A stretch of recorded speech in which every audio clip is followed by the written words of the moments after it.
Today I'm going to share with you how to make a micro mini quilt that can be used as a Valentine. So first of all, you want to start with your batting and whatever you choose for your center. I've also ironed it to the batting, and you can see that it's kind of a little bit stuck onto the batting, and that's helpful getting started doing your first few pieces. Then I've also grabbed a few scrap strips in different lengths so that I can start sewing around the center. Now I have this little short piece I'm gonna just start with first, and I'm just gonna put it right along the top here. And then I just start to sew.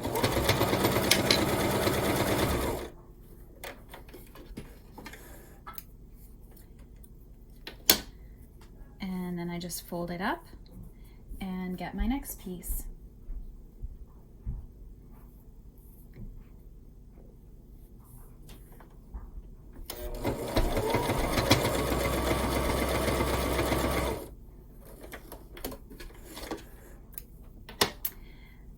And then fold it back, and then just continue your way around in the same manner.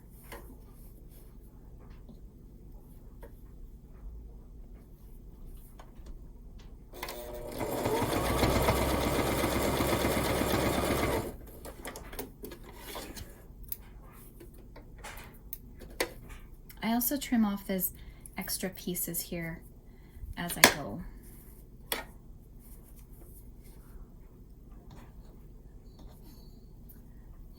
Use this one.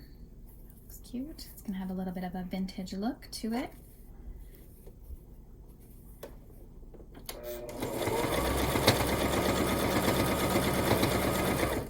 Can be tricky getting these to be perfectly square if that's what you like. It doesn't necessarily have to be. So I have prepared a paper pieced template, which is available on my blog. That's Berry Birdy at blogspot.ca. And you can just download it and use it for paper piecing. You don't have to just wing it like I do. And then you just continue your way around.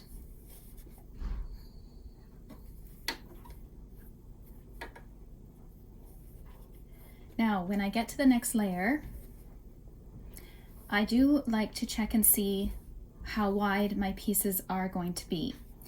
So I will lay them down, and then I'll also just fold them back and just do a little bit of a finger press so I can see how wide then the piece previous will look like.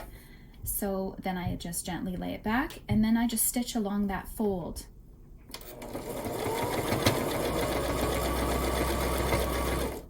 And you want to go just a little bit past the first piece and the second piece here, the strips, so that they'll be covered by the next piece.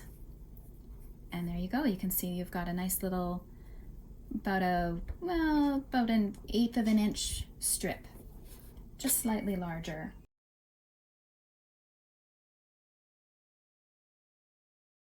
And then same thing, lay your next piece and just fold it back, finger press it down where you want it to be.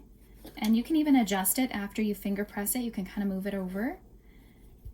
And then fold it back again, and then stitch along that folding line. And it can be wonky too. It doesn't have to be a perfect square. You could do a octagon shape or a hexy shape, or even just a random shape too. And there we are. You can see it coming together here. This is going to be a super cute vintage Valentine.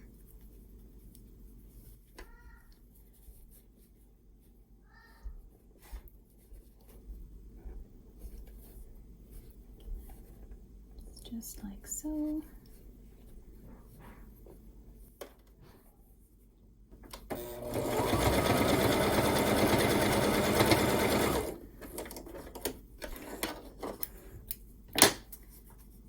And just trim off the back pieces here, this extra fabric, as you go. Now I didn't put any backing on this. I'm just sewing with the batting because at the very end, I'm going to use my backing to cover up my stitches. So I'm going to just lay this on top, or I guess on the back, and then you won't see any of the stitches before I put my binding on. You can also press your pieces as you go too if you feel like you need it to stay down better for you.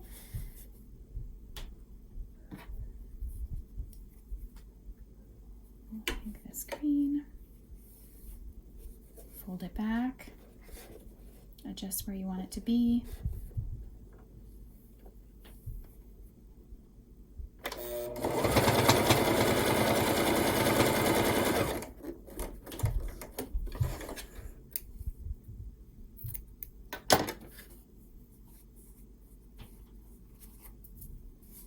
You may not even want to trim off this extra fabric either. That's entirely up to you. Sometimes the bulk is nice to get rid of. Sometimes it's just a little bit too much, especially for a small project, but other times it actually makes it feel stiff. If you want it to feel more like a postcard, then it's actually okay to leave it there too.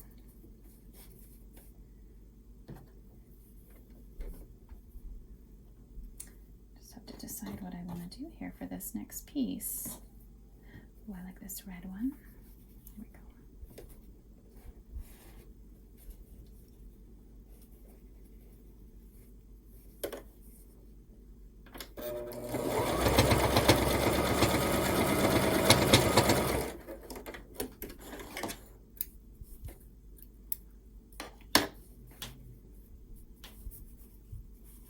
You can make it as big or as small as you would like it to be. I kind of want it to be the size of this batting, so I'm going to see how many more layers I can get on here.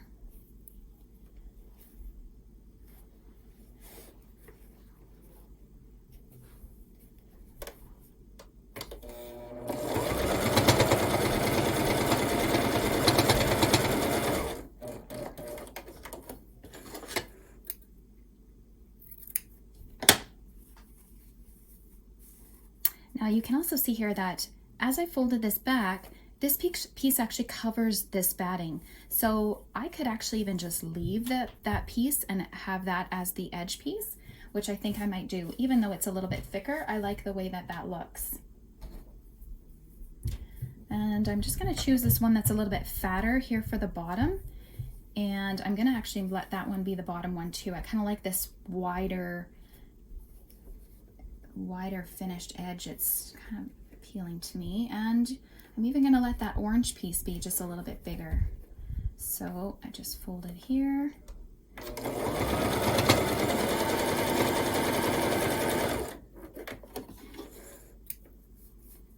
And trim it off.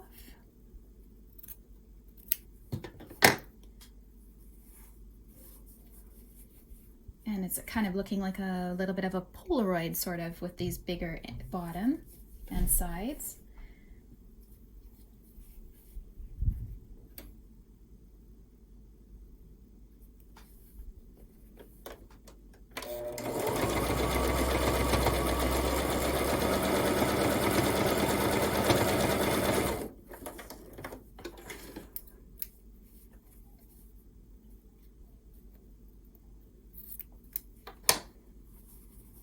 Okay, so just one more piece here on the top.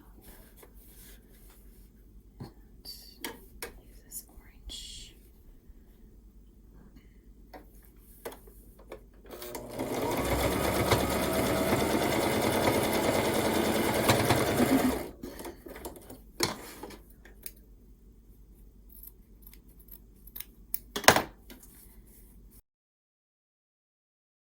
Now I take it to the ironing board. I'm going to press it, and then I'm ready to sew on the binding.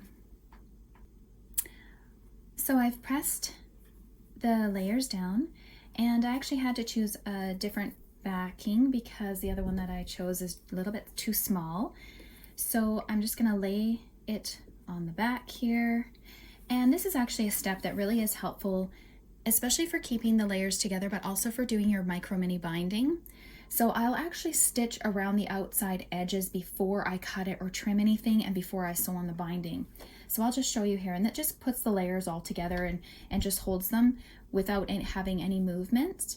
So I'm going to use this straight edge here as my guide.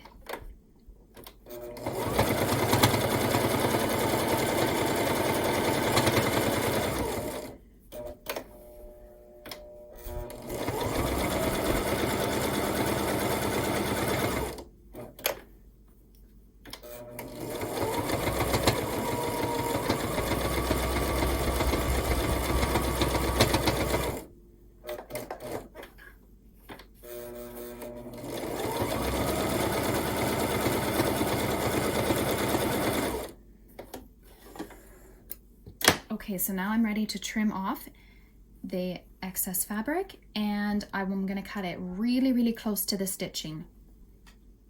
Okay, so I've just squared it off with my rotary cutter, and I'm ready to stitch on my binding. And I'm using a piece that is 1 inch wide. I actually prefer to use a piece that's 3/4 of an inch wide. You don't want to go any wider than 1 inch because you're going to overwhelm the mini quilt. You want to keep things as small as possible so that they're proportional. And you just stitch on your binding like you do a regular quilt, but with a 1/8 of an inch seam, so as tiny as you possibly can.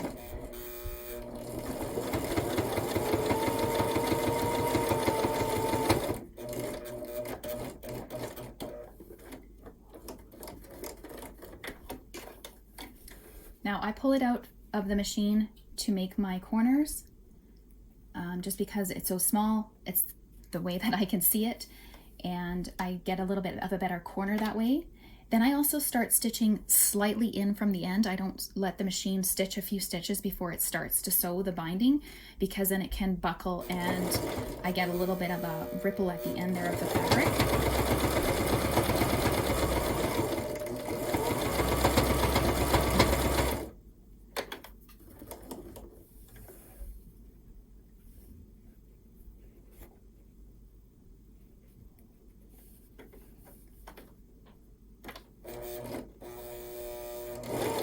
So you can see, because I'm stitching just a little tiny bit in from the end, the machine doesn't have any trouble taking the binding in.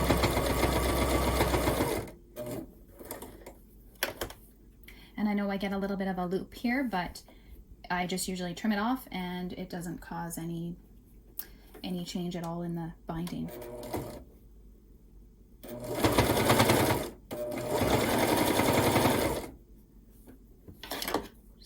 This thread here at the end.